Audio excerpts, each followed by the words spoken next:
Hey, so I'm back here at the scale garage and I'm gonna do some workbench stuff here today. This is the first of the build series where I'm gonna turn this Poison Spider Wraith into a MattZilla Class 3, not racer, but definitely crawler, definitely capable crawler.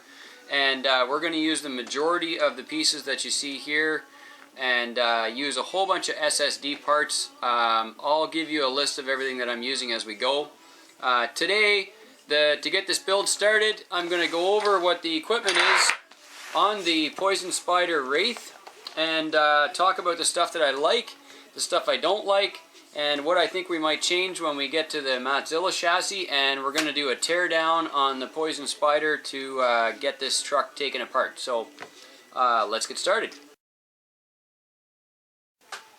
It's kind of fantastic that they've got this body made now, and of course you can get the deadbolt Wraith now, which has nice little fenders on it. You can, if you get the kit, you can the kit body, you can cut the fenders or not. I kind of like the way that this truck is laid out. One of my favorite things about the Wraith is the enormous ground clearance. You know, you can put your fist under this truck without even touching it.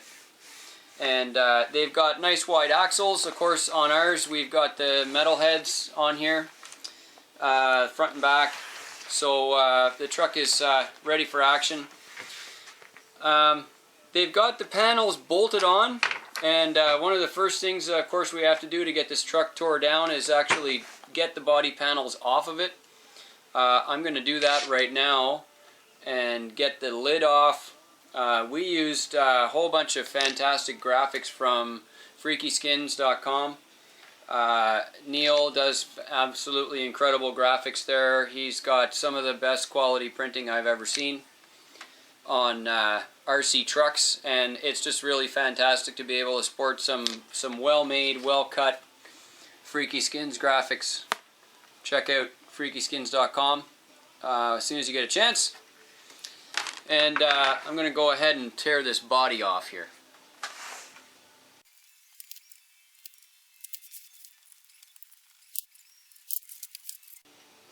So that sort of brings this back into standard Wraith territory. You can see that, I mean, all you got to do is switch it to the Wraith body panels and boom, you've got a Wraith. It's just a body that separates this from the regular Wraith. One of the things that I love about this styling is I'm a Jeep guy, excuse me, and so being a Jeep guy, having a Jeep shell on a Class 3, I like that. I've got Class 1 Jeeps, I've got Class 2 Jeeps, so why not Class 3? Well, we're moving this to MattZilla chassis, of course, which is an enormous upgrade because, as you know, the plastic is really flexy on these things. You can pretty much deform this thing in any way, shape, or form just by pushing on it with your hands. I mean, it's a plastic cage, right? So, 3 cheers for Axial for actually giving us a Class 3 ready to run. I think that's fantastic. But, plastic cage. So, next thing I'm going to do is get the rims tore off of this. And then, because of the Wraith design here, they've actually got all of the links mounted to the skid plate. And then there's this set of holes here that are screwed in that attach the skid plate to the tube chassis, and if you undo all those, the whole driveline and everything just drops out. So that's the next step. I'm going to take off the rims and get that undercarriage tore out, and we'll see what we end up with at that point.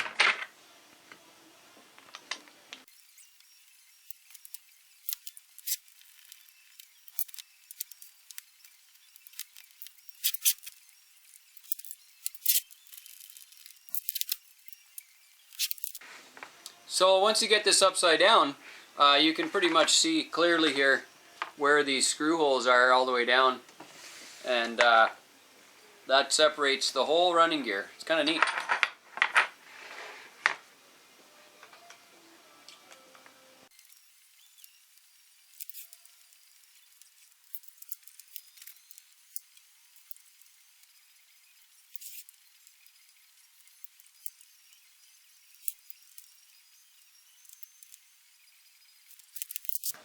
So I've got the bolts out, and you can see the whole drive line is just, it's just loose in there now. If you look at this from the right side up way, you can see the motor and the tranny and everything is just sitting there on the skid plate with all the links attached to it, and all I've got to do now is pull off the shocks and this thing is ready to float. So it's pretty cool. Now, one of the things that I've seen and done an awful lot with this factory Wraith frame is people have actually taken the plastic tube work and turned it into 1.9 kind of a buggy crawler, you know, fun truck. And that's actually a pretty cool option, and I would probably make a go at that myself, because you know, everybody needs a fun truck. I've been saying that forever, and there's nothing like having a truck that you know you can just take out and drive and beat on it and not have to worry too much about it. And of course, with a plastic cage and a Lexan body, you don't have to worry too much about, you know, damage to the body. If you do a rollover, you don't have to worry about, you know, fancy paint job getting scratched. It's a Freaky Skins has very reasonable price on their skins, and the material that they use for their skins is really strong. So definitely resists scratching. I mean, I have another skin from Freaky Skins on my Yeti, which has been upside down and sliding 30 miles an hour on its roof. You know, and aside from a little bit of corner damage, the skin is really, really, really strong. So, great product for a fun truck to have something like that you can just take out and bash. This one is a little different because I'm going to end up taking a bunch of the components off of the Wraith cage. Like, I'm going to be taking the seats out, I'm going to be taking some of the interior details, I'm going to be taking the radio box and stuff, and I'm going to make use of it on my MattZilla chassis. So we're almost done here. I have to split the radio box so I can get this servo wire out of it, and once that's done, we have officially split up the drivetrain components and the tube cage. Let me get that finished up, and we'll have a look at the components we're going to keep and the ones we're going to ditch in favor of some upgrades on the MattZilla.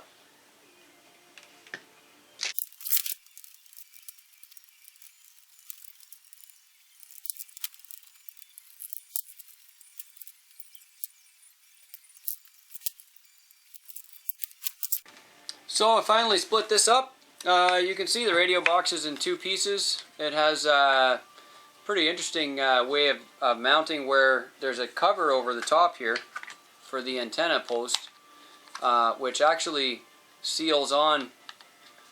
It actually covers up and seals on the wires that go in, so that when this is all together, you could easily turn this into a totally waterproof box. The axial receiver is so small. I mean, it's tiny. Now this cage is split up except for the ESC. The ESC has one little clip on the bottom of it here. I'll just take out that screw and the two switch screws, and then we'll have the speed control split off of the chassis as well. Unfortunately, they send it with a Tamiya plug.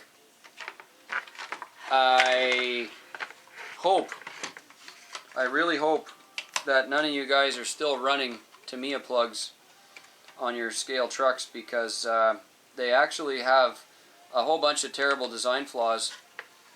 It's really bad. First of all, the connector is kind of a round, and it's kind of the connector's design doesn't actually meet in the middle or overlap. It's kind of actually like a half a moon, almost a full moon, but a half a moon. And what happens is, after you run the Tamiya connectors in and out a few times by changing your batteries and doing battery charging, you end up with the connector splitting open inside. It gets wider, so the crescent moon starts to expand, you know, like this. And then when your male and female two parts come together for the battery plug, you lose battery connection. It's a bad design. Here we go. There's our bare plastic Wraith frame. Still says Larry McRae on it. and Shad Kennedy. It's all, this is like an original out of the box. We've been using it at the GCM show booth for the metalheads for a couple of years, and it's now going to get repurposed into a brand new buggy build. I'm kind of excited. So have a look at this setup. This is the drivetrain out of a Wraith. One of the things that we're not saving on the new build is the shocks. These are really long. I'm going to run either this shock in full droop, or I'm going to run a 90mm scalar truck shock on here, because these ones have too much travel for me. They're too long.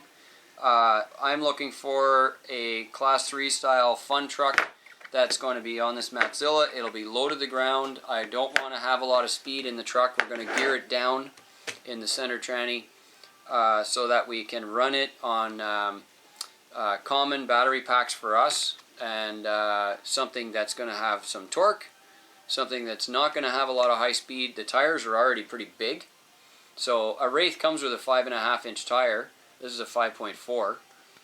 It's not Sorca legal. This is a Chisel, Proline Chisel, but it's a great fun truck tire. So we're going to keep those, keep the aluminum wheels we've had on it, and as far as suspension changes, other than the shocks, I have a feeling we will relink the truck.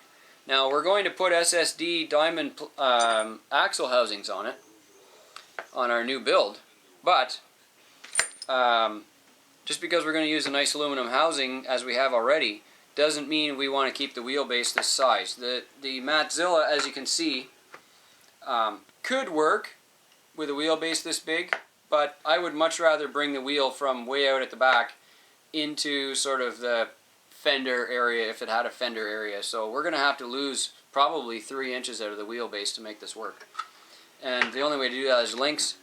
There's lots of great ways to get links put together, and I think we're going to end up doing it with SSD SCX10 links and their bent rod ends, and we'll show you all the links to that stuff in the description box on YouTube. If you're watching this on your mobile device or some other kind of a channel or a link, you can't see the description box on YouTube, so I recommend that you push the video button on top of this video so you go to the actual YouTube video, and then you can see all the information that we're listing in the description box. There's links in there for you to see what we're doing. As far as the way we're going to set this up is not for speed. In other words, I'm not that worried about putting in XVDs, heavy duty CVDs in it. I'm not that worried about doing overdrive, underdrive gears in it. We're going to keep it pretty much as stock as we can, with some necessary upgrades to get it to be a fun truck that we can just run on the rocks, big rocks, and have a good time. It takes us out of the small tire scale truck category and brings us back into the big rock, sort of river rock kind of fun we're looking for this particular build. So it's tore down. I'm going to take these shocks off. In our next video we will have the axles taken apart, and we're going to build up the SSD Diamond Wraith axles, this offset front of course, and then their centered rear. We're not going to change the actual width of the axles. We're going from one Wraith size to another, and that'll be fine. The difference is in the type of housing, and I also wanted an excuse to actually try out building a set of these SSD housings because, of course, we offer them in the store. You'll find a link in the description box. And it's a good opportunity to test out a new housing on the rocks as well. So that's where we're at, and we'll see you next time on part 2 when we do the drivetrain teardown and some upgrades. Bye-bye.